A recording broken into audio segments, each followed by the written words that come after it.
ሀገሩን በታማኝነትና በሐቀኝነት መምራቱ የጎረበጣቸው የውጭ ኃይላት በተደጋጋሚ የግድያ ሙከራና የመንግስት ግልበጣ ለማድረግ የሚያሴሩበት የምዕራብ አፍሪካው ሀገር መሪ ፕሬዝዳንት ኢብራሂም ትራኦሬ መነጋገሪያ ከሆነ ሰነባብቷል።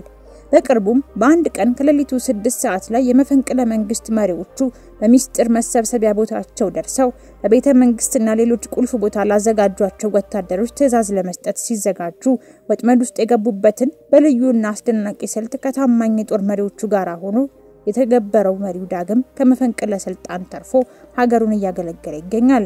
ቻናላችንን ሰብስክራይብ በማድረግ የደወሏን ምልክት በመጫን በየቀኑ የምንለቃቸውን አዝናኝና አስገራሚ ቪዲዮዎችን መመልከት ትችላላችሁ። ወደ ዛሬ ቪዲዮ አለፍኩ። ቤት ለመግዛት ካሰቡ ቅድመ ሁኔታው ምንድነው? ዋጋ፣ አድራሻ፣ መሰረተ ልማት ወይ የግንባታ ጥራት?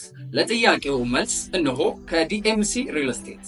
በግንባታው ዘርፍ የ30 ዓመት ልምድ ያካበተው ዲኤምሲ ሪል ስቴት ለመኖሪያም ሆነ ለኢንቨስትመንት ተመራጭ በሆነው ለቡ በከፍተኛ የግንባታ ፍጥነትና ጥራት ከበቂ የመሰረተ ልማት አቅርቦት ጋር እየገነባ የሚገኘው ሳይታችን በተመጣጣኝ ዋጋ እንዲሁም ለ10 ቤቶች ብቻ የሚቆይ ታላቅ ቅናሽ በካሬ 66000 ብር አዘጋጅቶላቸዋል። 60% የባንክ ብድር የተመቻቸላቸው ከስቱዲዮ እስከ ባለ 4 መኝታ የመኖሪያ አፓርትመንት ቤቶችን ከ8% ቅድመ ክፍያ ጀምሮ ይዞላችሁ ቀርቧል።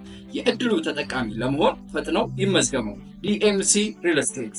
ፕሬዝዳንት ኢብራሂም ትራኦሬ ሌሊት ላይ ቤተ መንግስት ውስጥ በሚገኘው ቢሮ ውስጥ ተቀምጦ ምንም ቡና ሳያስፈልገው አይኖቹን በደንብ ከፍቶ እንደመላጭ ስለታም የሆነ አምሮውን እያሰራ አንድ ነገር እያሰላሰለ ነበር። ዝምታው በጣም ፍጹም ሆኖ ፈገግታው ከፊቱ ጨርሶ የደበዘዘ በሚመስል መልኩ ስለ ቀጣይ ስብሰባ ሲያወጣና ሲያወርድ ከእጁ የገባውን ትንሽ ፖስታ እያየው ሲሆን በፖስታው ውስጥ በጥልፊያ የእጅ ጽሑፍ ተጠንቀቅ የሚል ቃል ቢሰፍርበትም ከበታቹ ስም ማህተምም ሆነ ፊርማ አልተቀመጠም። ሲከፍተው ደግሞ በፖስታው ውስጥ ባለ ወረቀት ላይ የወታደሮች ስም ዝርዝር የያዘ ወረቀት አገኘና በጥሞና ሲያነበው አንዳንዶቹ ታማኞቹ የነበሩ አንዳንዶቹ አብረውት ማዕድ የቀረቡና የውስጥ ቡድን አባልም ጭምር በመሆናቸው ይህ ምንድነው ሲል ፕሬዝዳንቱ ራሱን ጠየቀ። በማግስቱ ጠዋትም ከወራት በፊት ወደሱ የተላከውን ሰላይ ለማጋለጥ የረዳውን ወጣት ካፒቴን ናባዝ ዞንጎን ጠራው። ካፒቴኑ ደርሶ ሰላምታ ሲሰጠው ጊዜም በተረጋጋ ቃል እንደገና ፈልግሃለሁ አለውና ፕሬዝዳንት ትራኦሬ ያዘውን ወረቀት እየሰጠው ማንንም ሰው ጀነራሎቹ እንኳን ይህንን አያውቁም፣ እሺ እዚህ ላይ ስማቸው የሰፈረውን ሰዎች ተከታተላቸው፣ ምንም አይነት ጥያቄ እንዳይጠይቃቸው ዝም ብለህ መከተል ብቻ አለና የስም ዝርዝር ያዘውን ወረቀት ሰጠው። እሺ ትዕዛዙን ተቀብያለሁ ሚስተር ፕሬዝዳንት በማለት ካፕቴን ዞንጎ አንገቱን ነቀነቀ። ታዲያ የሆነ ነገር ካገኘህ በስልክ እንዳትነግረኝ፣ በቀጥታ ወደኔና ይህ ፖለቲካ ብቻ አይደለም ይህ ጦርነት ነው በማለት ሲነግረው ወጣቱ ካፒቴን ዞንጎ ትዕዛዙን ተቀብሎ በመሄድ አስፈላጊውን ቅድመ ዝግጅት ሁሉ ከፈጸመ በኋላ በዚያ ምሽት ማንነቱን ለውጦ ልብሱን ቀይሮ የውሸት ስም ተጠቅሞ እንደ መንፈስ ወደ አካባቢው ተንቀሳቀሰ። አብረውት የሚሰሩትን የቅርብ መኮንኖች ጨምሮ ማንንም ያላመነ ሲሆን በዝርዝር ውስጥ አንድ ስም ማየት ጀመረ። የሶስተኛው እግረኛ ጦር ኮሎኔል ምክትል አዛዥ የሆነው ደፋርና ጎበዝ መሪው ስለነበረ በጣም እየተገረመ የሆነ ነገር ትክክል እንዳልሆነ አሰበ። ዞንጎ ተከትሎት በመሄድ ሲመለከተው በከተማው ዳር ወደሚገኝ ጸጥ ወዳለ ግቢ ሲገባ ጠባቂዎቹ ምንም አይነት ኦፊሴላዊ መኪና ያልያዙና ወታደራዊ አልባሳትን ያለበሱ ሲሆን ሁሉም ከገቡ በኋላ በሮቹ ተጠረቀሙ። ዞንጎ የግቢውንና የቤቱን ውጫዊ ክፍል ፎቶ ካነሳ በኋላ ቀስ ብሎ በመጠጋት ከፊት ባለው መስኮትና ግድግዳ በኩል ያደመጠውን ንግግራቸውን እየመዘገበ የሰማውን ማመን አልቻለም። ከተወያዮቹ ውስጥ አንዱ ፕሬዝዳንቱ በፍጥነት ይንቀሳቀሱ የውጭ ስምምነቶችን ለመፈጸም ቆርጧል፣ አሁን ገንዘቡ ከፍተኛ ስለሆነ ቶሎ እርምጃ ካልወሰድን ሁሉንም ነገር እናጣለን በማለት ይናገራል። ሌላኛው ደግሞ አስከትሎ የገለልተኛ አከባበር አድማ ከመጀመሩ በፊት በፍጥነት እንንቀሳቀሳለን፣ ምንም አይነት ስህተት መፈጸም የለብንም፣ ሰውየውን ብናስወግደው ሀገሪቱ ትረጋጋለች፣ የውጭ ድጋፍም ተመልሶ ይመጣል ሲል ይህንን የሚሰማው ካፒቴን ዞንጎ ልቡ ከፍ ብሎ ይደልቅ ጀመር። መፈንቅለ መንግስት ለማድረግ እያሰቡ ነው ሲል አሰበና ሰከንድ ሳያባክን ወደ ቤተ መንግስት ገስግሶ ፀሐይ ከመውጣቷ በፊት ደረሰና በቦርሳው የተሸከመውን ማዕበል ሳያሳውቅ ጠባቂዎቹን አልፎ ወደ ውስጥ ዘለቀ። ፕሬዝዳንት ኢብራሂም ትራኦሬ በረንዳ ላይ ቆሞ ጨለማው ላይ ሰማይ ወደ ግራጫ ሲቀየር እያስተዋለ ሳለ ያገኘው ካፒቴን ዞንጎ ሰላምታ ሰጠውና ፎቶግራፎቹን የተቀረጹትን ድምጾችና የሀገሪቱን መሪ ለማውረድ የተዘጋጁ ሰዎች ስም ዝርዝር የያዘውን ፋይል ወደፊቱ ዘርግቶለት የተባለው ነገር እውነት ነው ጌታዬ፣ ምትክ ከመረጡ በኋላ ከነጻነት በዓሉ በፊት እርሶን ሊያስወግዱት እያሰቡ ነው አለው። ፕሬዝዳንት ትራኦሬ አላፈገፈገም። ፋይሉን በቀስታ ከፈተና እያንዳንዱን ስም አንጥንቶ ሲያበቃ የተቀዳውን ድምጽ ማዳመጥ ጀመረ። ከዚያም አንዳች አይነት መረበሽ ሳይታይበት እንደተረጋጋ ቆሞ ምንም አንፈራም አለው ካፒቴን እየተመለከተ። ነገሩን በብልሃት ያጤነው ፕሬዝዳንት ምስጢራዊ ስብሰባ ያዘጋጀ ሲሆን ስብሰባውን የጠራው በቤተ መንግስት ሳይሆን ከከተማ ውጪ በሚገኝ በኮማንድ ፖስት ቁጥጥር ስር ባለ ከተማ ውስጥ ነበር። በስብሰባው ላይ 5 ሰዎች ብቻ የተጋበዙ ሲሆን ማንም ሰው ምንም አይነት ስልክ እንዲይዝ ባለ መፍቀድና የት እንደሚሄድ የራሱ ጠባቂዎች እንኳን እንዳያውቁ በማድረግ ነበር ወደ ቦታው የተጓዘው። ፕሬዝዳንቱ ከቅርቡ ሰዎች ጋር በቦታው እንደደረሱም በዚያ አቧራማ አሮጌ ክፍል ውስጥ ማስረጃዎቹ በእንጨት ጠረጴዛ ላይ አስቀምጦ ነገሩን እያሰበ እነዚህ አመፀኛ ሰዎች ብቻ አይደሉም፣ የሰለጠኑ መኮንኖች ናቸው። አንዳንዶቹ ከጎን ሆነው ተዋግተዋል። ከተወሰኑት ጋራ በጋራ ማዕድ ቀርብ ያለው አሁን ሀገሪቱን ከጀርባ ሊወጉ እያሰቡ ነው አለ ዝግ ባለ ድምጽ። አንዱ ጀነራል አንገቱን እየነቀነቀ አሁኑኑ ልንይዛቸው እንችላለን ሲል፣ ፕሬዝዳንት ትራኦሬ ግን ምንም ምላሽ አልሰጠም። ትንሽ ቆየና ቀደም ብለን ከተንቀሳቀስን የእግረኛ ወታደሮችን እንይዛለን፣ ነገር ግን ከዚህ በስተጀርባ ያለው ማን ነው ሲል ጠየቀ። ካፒቴን ዞንጎ ፈጠን ብሎ እኔ የማውቀው ከፍ ያለ ሰው ጀነራል ጃኮብ ሳቡሬ ነው፣ ሌላ ሰው አለ ብለህ ታስባለህ ክቡር ፕሬዝዳንት ሲል ጠየቀው። ጀነራል ሳቡሬ ይህንን ብቻውን ለማቀድ ብለህ አይደለም፣ ሌላ ገመዱን እየጎተተ ያለ ሰው ይኖራል አለው። ሁሉም በጸጥታ አይኖቻቸውን ወደ ላይ ተክለው ጥቂት ከቆዩ በኋላ ግድ የለም ምንም እንዳላወቀን ሆነን ጥቂት ወደፊት እንዲሄዱ እንፍቀድላቸውና ከዚያ እርምጃ እንወስዳለን ሲል ፕሬዝዳንቱ ነገሩን ቋጨው። በሚቀጥሉት 5 ቀናት ፕሬዝዳንቱ ምንም እንዳልተፈጠረ ሆኖ በአደባባይ ንግግሮቹ አመፀኞቹን መኮንኖቹን ጭምር እያሞገሰና እየተጨባበጠ በካሜራዎቹ ፊት ፈገግ ያለ ሲያስተናግዳቸው፣ ከመጋረጃው ጀርባ ግን ታማኝ ሰራዊቱን እያንቀሳቀሰ የጦር መሳሪያዎችን እየፈተሸ አየር ማረፊያውን፣ የብሔራዊ ራዲዮ ጣቢያ፣ የጦር ሰፈርና የመሳሰሉ ቁልፍ ቦታዎችን እየዘጋና እያጸዳ ነበር። አፈንጋጭ ሴረኞቹ እግር በእግር ሲከታተል የነበረው ካፒቴን ዞንጎ በአንድ እንቅስቃሴያቸው ተከትሎ በድብቅ ሲያመራ መፈንቅለ መንግስት አራማጆቹ በምሽት የውጭ ሀገር ተወላጅ ከሚመስሉ ሰዎች ጋር ሲገናኙና ብዙ ገንዘብ ሲለዋወጡ ተመለከተ። ቀጥሎም ከመካከላቸው አንዱ ፕሬዝዳንቱን ከሸኘናቸው በኋላ ፈረንሳይ ትመለሳለች፣ ከዚያ ሁሉም ነገር ወደ መደበኛው ሁኔታው ይመለሳል ሲል የሰማው ካፒቴን ዞንጎ በዚያ ሌሊት ሊፈነዳ ተቃርቦ ነበር። ነገር ግን ምንም ነገር ከማድረጉ በፊት የፕሬዝዳንቱን ትዕዛዝ አስታወሰ። ጊዜው ገና ነው። በስድስቱ ቀናት ውስጥ የመፈንቅለ መንግስቱ መሪዎች እሁድ ምሽት ሁሉንም ነገር ይንቀሳቀሳል ብለው ያቀዱ ሲሆን እለቱም የፈረንሳይን ሰንደቅ ዓላማ ማውረጃ ስነ ስርዓት የሚከናወንበት ነው። ከመንግስት ታማኝ ሰዎች ውስጥ አንድም ሰው ጀነራል ጃኮብ ሳቡሬ ይህንን ክህደት ይፈጽማል ብለው አልጠበቁም።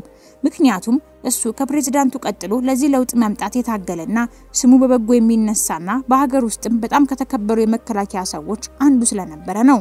የቁርጥ ቀኑ ደረሰ። ፕሬዝዳንት ኢብራሂም ትራኦሬ ቢሮ ውስጥ ፋይሉን በሁለት እጆቹ ይዞ ብቻውን ፈንጠር ብሎ ተቀምጦ አይኖቹን ላፍታ እንኳን ሳይከድን ያፈነገጡ የቅርብ ሰዎችን አሰባቸው። በተለይ ጀነራል ጃኮብ ሳቡሬ በጦርነቱ ሰዓት በጫካ ውስጥ በጋራ በልተው በአንድ ድንኳን አድረው ያለፈውን መንግስት በአንድነት የገረሰሱና ህዝብ በተሰበሰበበት አደባባይ ላይ ጎን ለጎን ቆመው በድል አድራጊነት እጃቸውን ከፍ አድርገው አንስተዋል። በክህደቱ የተበሳጨው ካፒቴን ዞንጎ በፕሬዝዳንቱ አቅራቢያ በጸጥታና በተጠንቀቅ ቆሞ ሁኔታውን ያብሰለስላል። ከቆይታ በኋላ ምሽት ላይ ፕሬዝዳንቱ ተነስቶ ለፈጣን ኦፕሬሽን እንዘጋጅ የሚል ትዕዛዙን ሲያስተላልፍ የምድር ጦር ክፍል ውስጥ የታመነው ቡድን ተሰበሰበና የዋና ከተማዋ ኡጋዱጉ ሙሉ ካርታ በጠረጴዛው ላይ ተዘረጋ። የመፈንቅለ መንግስቱ መሪዎች የሚገናኙበት ቤተ መንግስቱ፣ የጦር ሰፈር፣ የራዲዮ ማማና አውሮፕላን ማረፊያ አካባቢ ያሉ ቁልፍ ቦታዎች ላይ ምልክቶችን አደረጉ። መሪው ኢብራሂም ትራኦሬ በክፍል ውስጥ ያለውን እያንዳንዱን ሰው ፊት እየተመለከተ ስለ ሂደቱ ሲያወራ ድምጹ የተረጋጋ ሆኖ ግን ስለታም ነበር። አሸንፈናል ብለው እንዲያምኑ ስላደረግናቸው ምሽቱን እነሱ ይንቀሳቀሱ፣ ነገር ግን ምንም ማምለጫ አንሰጣቸውም፣ ምንም ማስጠንቀቂያ እንዲደርሳቸው አናደርግም። ኦፕሬሽኑ ጥንቅቅ ያለና ጸጥ ያለ መሆን አለበት። ቡርኪና ፋሶ በተለመደው ሰላም ላይ ሆና መንቃት አለባት አለ። ካፒቴን ዞንጎ ወጣ ብሎ ወደሚገኝ ትንሽ አደባባይ ካርታው ላይ በእጁ ገጠቆመ። ጀነራል ጃኮብ ሳቡሬ እዚህ ከኮሎኔል ዳብራር ጋር ድርድር ላይ ይሆናሉ እና እሱን ከያዝነው ጉዳዩን እንጨርሰዋለን ሲል የቡድኑ አባላት ጭንቅላታቸውን ነቀነቁ። ፕሬዝዳንት ትራኦሬ አንድ ተጨማሪ ትዕዛዝ አከለ። መማረክን ያለብን አንገላቸውም፣ ህዝቡ የከዱትን ሰዎች ባይኑ እንዲመለከታቸው ፈልጋለሁ አለ። ከመፈንቅለ መንግስቱ በፊት በነበረው ምሽት 1 ሰዓት ብቻ የተኛው ንስሩ መሪ ትራኦሬ ወታደራዊ ልብሱን ለብሶ በጨለማ ወደ ትዕዛዝ ቦታው በመኪና እየነዳ ሲሄድ ማንንም አላወቀውም ነበር። ልክ ከምሽቱ 5 ሰዓት ከ40 ሲል የውሸት የስልጠና ልምምዱ በቤተ መንግስቱ ውስጥ በታማኝ ወታደሮች ተጀመረ። ሁሉም በሮች ቀድሞውንም ጥብቅ ቁጥጥር ስር ሆነው የመፈንቅለ መንግስቱ አካል ናቸው የተባሉ ጠባቂዎች በጸጥታ ከአንድ ቀን በፊት ለጥበቃ በቦታው ተተክተዋል። ይህንንም ፕሬዝዳንቱ ሆን ብሎን የፈቀደው። ከሌሊቱ 6 ሰዓት ላይ የመፈንቅለ መንግስት መሪዎቹ በምስጥር መሰብሰቢያ ቦታቸው ደርሰው በቤተ መንግስትና ሌሎች ቁልፍ ቦታ ላዘጋጇቸው ወታደሮች ትዕዛዝ ለመስጠት ሲዘጋጁ ወጥመድ ውስጥ ጥቅልል ብለው ገቡ። ከፕሬዝዳንቱ ቀጥሎ ኦፕሬሽኑን የሚመራው ካፒቴን ዞንጎ ክፍሉን በጉልበቶቹ ሲገፋው ልዩ ኮማንዶ አባላቱ ተከታትለው ገቡ። ቀጥሎም ካፒቴኑ ሁላችሁም መሳሪያችሁን መሬት ላይ አስቀምጡ በማለት ጠንከር ያለ ትዕዛዝ ሰጣቸው።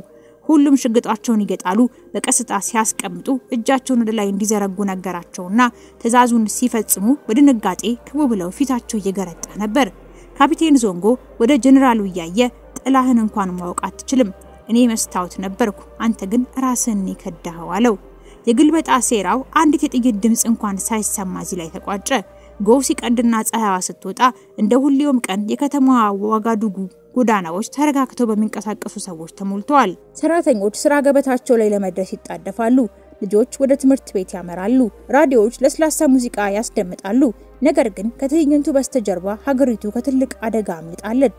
በፕሬዝዳንት ኢብራሂም ትራኦሬ ላይ የተቃጣው ወታደራዊ መፈንቅለ መንግስት ሙከራ በአንድ ምሽት ምንም አይነት ግርግርና የጩኸት ድምጽ ሳይሰማና ያለምንም የሚዲያ ማስጠንቀቂያ ሙሉ በሙሉ ከከሸፈ በኋላ የመፈንቅለ መንግስቱ መሪዎች ከከተማው ርቆ ወደሚገኝ አስተማማኝ ቦታ ተወስደዋል። በነጋታው እኩለ ቀን 7 ሰዓት ተኩል ገደማ ላይ ፕሬዝዳንቱ ትላልቅ ባለስልጣኖችን ሰበሰበና የሚዲያ አካላትን ጋብዘው ጋዜጣዊ መግለጫ እስከሚሰጡ ድረስ ህዝቡ ምን እንደተፈጠረ እንኳን አያውቅም ነበር። በቤተ መንግስት የተሰየመው የቀጥታ ስርጭት ሲጀምር ፕሬዝዳንት ትራኦሬ የሰራዊቱን ዩኒፎርም ለብሶ ጉዳዩን ሊያስረዳ በመቀመጫው ላይ ሳለ ገጽታው የተረጋጋ ነበር። ብዙ ካሜራዎች ከፊቱ ብልጭ ድርግም ሲሉ ጋዜጠኞቹ ብዕራቸውን አሹለው ባለስልጣናቱ ጆሮአቸውን ተክለው ተቀምጠዋል። ትናንት ሌሊት የታጠቁና እንደ አርበኛ የለበሱ ጥቂት ሰዎች ሀገርህን ሊወስዱብህ ያደረጉትን እንቅስቃሴ ሙሉ በሙሉ ለመቀልበስ ተችሏል በማለት ሲጀምር ክፍሉ ይበልጥ ጸጥ ረጭ አለ።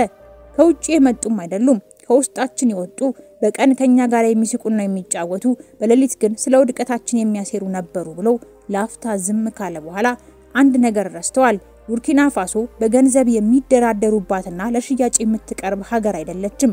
በቁጥጥር ስር የዋሉት ከዚህ ሴራ ጀርባ ያሉት ግለሰቦች ሁሉ ለፍርድ ይቀርባሉ። ይህንን የምናደርገው እውነትን መጠበቅ ስላለብን ነው፣ ህዝቡን መጠበቅ ስላለብን ነው እያለ ንግግሩን ሲቀጥል ጥቂት ጋዜጠኞችና ባለስልጣናቱ አይኖቻቸው እንባ ቀረዋል። አንዳንዶቹ በድንጋጤ ተውጠዋል። ፕሬዝዳንቱ ንግግሩን በአጽንኦት በታጀቡ ኃይለኛ ቃላት እንዲህ ሲል ቋጨ። በህዝብ ውስጥ ያለውን ዛፍ ስር ቆርጦ መጣል አይቻልም። እኔ ህዝብን አገለግላለሁ፣ ከህዝብ ጋር ቆሜያለሁ፣ ከህዝብ ጋር እወድቃለሁ፣ ግን ፈጽሞ በጠላት እጅ አልወድቅም። በዚያን ጊዜ በማህበራዊ ሚዲያዎች ላይ የፕሬዝዳንቱን ጽኑ አቋም የሚያንጸባርቁ ንግግርና ምስሎች ሲያሰራጩ የዋሉ ሲሆን እንደዚህ አይነት የተረጋጋ አመራርና ከጊዜው 10 እርምጃ የቀደመ ፕሬዝዳንት ይኖረናል ብሎ ማንም የጠበቀ አልነበረም። መሪው ከሰዓት በኋላ የሰራዊቱን ዋና መስሪያ ቤት በመጎብኘት ታማኝ ወታደሮችን አነጋግሮ ሲያበረታታቸው ቆየ። እነዚህ ሰዎች ይህንን ዩኒፎርም ተጠቅመው አገርህን ሊከዱ ሲሞክሩ እናንተ ግን ሁሌም ዩኒፎርማችሁን በክብር ትለብሱታላችሁ ሲላሞካሻቸው። ይህ በእንዲህ እንዳለ ሁሉም ሰው ጭንቅላት ላይ የሚመላለስ አንድ ጥያቄ ነበር። የመፈንቅለ መንግስት አድራጊዎቹ ሴራ እንዴት ሊታወቅ ቻለ የሚል። ሴራው በጊዜ እንዴት እንደቆመ ሙሉ እውነታቸውን የሚያውቁ ጥቂት ሰዎች ብቻ ሲሆኑ አስደናቂ ተግባር የፈጸመና ሂደቱን እንዲኮላሽ ጀግነው ከነበሩት ከነ ካፒቴን ዞንጎ ጀርባ የአንበሳውን ድርሻ ይዞ የነበረ የሆነ ማንም የማያውቀው አንድ ሰው ግን ነበር። ማረግም ሆነ የተለየ ሜዳሊያ ባይኖረውም ግን በየስብሰባ ይገኝ ስለነበረ ሁሉንም እቅድ እየሰማና የተቀረጹ ድምጾችን በማስታወሻ በመያዝ የራሱን ህይወት አደጋ ላይ እየጣለ በድብቅ ለካፒቴን ዞንጎ ያስተላልፍ ነበር። በገድሉ የተደነቀው ፕሬዝዳንት አንገቱን እየነቀነቀ ወደ ነጋራ ይዛችሁልኝ ኑ በማለት አዘዘ። በዚያን ቀን አመሻሽ ላይ ወጣቱ ወታደር በጭንቀት ወደ ቢሮአቸው ሲገባ ፕሬዝዳንቱ በወታደራዊ ሰላምታ ከተቀበለው በኋላ እጁን በትከሻው ላይ ጣል አድርጎ ያየኸውን ነገር በዝምታ ማለፍ ትችል ነበር፣ ነገር ግን የራስን ምቾት ትተህ ለሀገር ቆመሃል ሲለው ወታደር ከሪም እያመሰገነ ለስለስ ባለ ድምጽ ክቡር ፕሬዝዳንት ለአፍሪካ የሚደረገው ትግል ላይ ትልቅ ነገር እያደረክ ነው፣ ለዚህች ሀገርም ብዙ ሰርተሃልና አንተን ማገዝ ግዴታችን ነው አለው። ቀጥሎም ፕሬዝዳንቱ የአዲስ የማዕረግ ባጅ ሰጠውና ከዛሬ ጀምሮ ተራ ወታደር አይደለህም፣ የህዝብ ጠባቂ ነህ ሲለው ወታደር ካሪም በእንባይኖቹ ተሞልቶ ሰላምታ ሰጠ። ሴራው በቡርኪና ፋሶ ላይ አንድ ነገር ብቻ ሳይሆን ሌሎች እቅዶችንም ይዞ እንደነበርና በጨለማ ውስጥ ተደብቀው እንደቀሩ የታመነ ሲሆን ፕሬዝዳንት ትራኦሬ አጥፊዎቹ ችሎቱ ፊት እንዲቀርቡ አድርጎ ስርዓቱን ከላይ እስከ ታች ድረስ ለማጽዳት ስለፈለገ ዩኒፎርም ለብሰው ከጀርባቸው ቢላ የሚደብቁትን ማሰስና የማረም ስራ ጀምሯል። የከሸፈው መፈንቅለ መንግስት በስርዓቱ ላይ ክፍተት ጥሎ ስላለፈ ፕሬዝዳንት ኢብራሂም ትንሹ ቁስል እንዲያድግ አልፈቀደም ነበርና ወዲያውኑ እያንዳንዱን ከፍተኛ መኮንኖች፣ የክልል አዛዦችና የደህንነት ስርዓት ውስጥ ያሉ ከፍተኛ አመራሮችን ጠርቶ ሀገሪቱ በዚህ ደረጃ ላይ ስትደርስ የት ነበራችሁ በማለት ጠበቅ ያለ ጥያቄ ያቀረበላቸው። አንዳንዶች ደግሞ በእፍረት ሲመልሱ፣ ጥቂቶች ዝም አሉ። ቀጥሎም በካፒቴን ዞንጎ የሚመራ አዲስ ኮሚቴ አቋቋመና የታመኑ የሲቪል መምህራን፣ ጠበቆችና ጡረታ ያወጡ መኮንኖች ሳይቀሩ ለፍትህ ታማኝነት የሌላቸውን ሰዎች እንዲሁም በመከላከያ ሰራዊት ውስጥ ያለውን ሙስና ለመመርመር ሙሉ ስልጣን ተሰጥቷቸዋል። በዋጋዱጉ ጎዳናዎች በአንድ ወቅት በኩራት ሲራመዱ የታዩት መኮንኖች ንብረታቸው ሲታገድ፣ ቤታቸው ሲበረበር፣ አዳዲስ ወጣትና ታማኝ መኮንኖች የማዕረግ እድገት አግኝተዋል። መሪው በዚህ ሳያበቃ ብሔራዊ መከላከያ አማካሪ መስሪያ ቤት ውስጥ በመግባት በትላልቅ ኃላፊዎች የተሞላ ስብሰባ ሲያካሂድ ለዓመታት ሲኮፈሱ የነበሩት ሁላ የተጨነቁ ይመስላሉ። በመሃላቸው ላይ ቆሞ በጠንካራ ድምጽ እያንዳንዳችሁ በቅርቡ ከተያዙ ሰዎች የበለጠ ስልጣንን የምታስቡ ይሆናል ካለ በኋላ ከኪሱ አንድ ሰነድ አውጥቶ ጠረጴዛው ላይ ያስቀመጠውና ይህ ሙሉ የተሃድሶ እቅድ ነው። ወታደራዊ ደሞዝ የህዝብ እድገት ይሆናል። ሁሉም ነገር በዜጎች ግምገማ ውስጥ ማለፍ አለበት። በዚህ ምክር ቤት ካልተፈቀደ በስተቀር ማንኛውም የውጭ ግንኙነት አይፈቀድም በማለት ጠንካራ ትዕዛዝ ሲያወጣ ጥቂት ጀነራሎች ተነስተው አቋሙን ለመቃወም ሲሞክሩ የችግር ከሆነባችሁ ከዚህ ወጣችሁ ፈረንሳይ ውስጥ ስራ መፈለግ ትችላላችሁ፣ መንገዱ ክፍት ነው፣ እኛ ግን የቡርኪና ፋሶ አገልጋዮች ነን ብሎ ነገሩን አስረግጠላቸው። አሮጌዎቹ ተኩላዎች አንድ በአንድ ለቀው ሲወጡ አዳዲስ አንበሶች ሲተኩ ህዝቡ ጉዳዩን በትኩረት ይከታተል ነበር። በየቀኑ ሬዲዮና ቴሌቪዥን ዜናዎች አንዱ ቀጥሎ ሌላው ሙስተኛ ባለስልጣን ከስልጣን መወገዱን ይዘገባሉ። በየሳምንቱ በየመንደሩ አዳዲስ ወጣት አመራሮች የስልጣን ቦታ ሲይዙ ይስተዋላል። አስከትሎም ፕሬዝዳንቱ ለድንገተኛ ጉብኝት ወደ ወታደራዊ ማሰልጠኛ ሄዶ ወጣት ካድሬዎችን ሰብስቦ ሚዲያ የለም፣ ካሜራ የለም፣ እሱ ብቻና ተተኪው ትውልድ ፊት ለፊት ሲገናኙ እንዲህ ሲል መከራቸው። መሳሪያችሁ ሽጉጣችሁ ሳይሆን የእናንተ ታማኝነት ነው የሚፈልገው። የአፍሪካ የወደፊት ዕጣ ፈንታ በወጣት ወንዶችና ሴቶች ላይ የተመሰረተ ነው። ገንዘብ ሲሰጣቸው ሀገርና ማንነታቸውን የማይሸጡ ሰዎች በክብር ድሃ ሆነው ኖረው የክብር ሀብታም ሆነው ይሞታሉ በማለት ሲጨርስ ካድሬዎቹ ተነስተው ለቡርኪና ፋሶ ህዝብና መንግስት በጩኸት ድጋፋቸውን ገለጹ። ፕሬዝዳንት ኢብራሂም ትራኦሬ ይህንን ሁሉ የሚሰራው ጭብጨባ ፈልጎ አልነበረም፣ ስልጣንንም አያሳድድም። በትክክል የሆነውን ነገር ብቻ ነበር የሚያደርገው። ከዚህ በኋላም ህዝቡም መሪውም በጥንካሬ በጋራ በመቆም ዳግም ሀገሩን ሊሸጥ የሚሞክረውን ሁሉ በንቃት ይከታተላሉ። ውድ ቤተሰቦቻችን በክስተቱ ላይ ያላችሁን አስተያየትና ሐሳብስ ምን ይመስላል? የተሰማችሁን አሳውቁን። እዚህ ላይ አበቃን። ቸር ቆዩልን።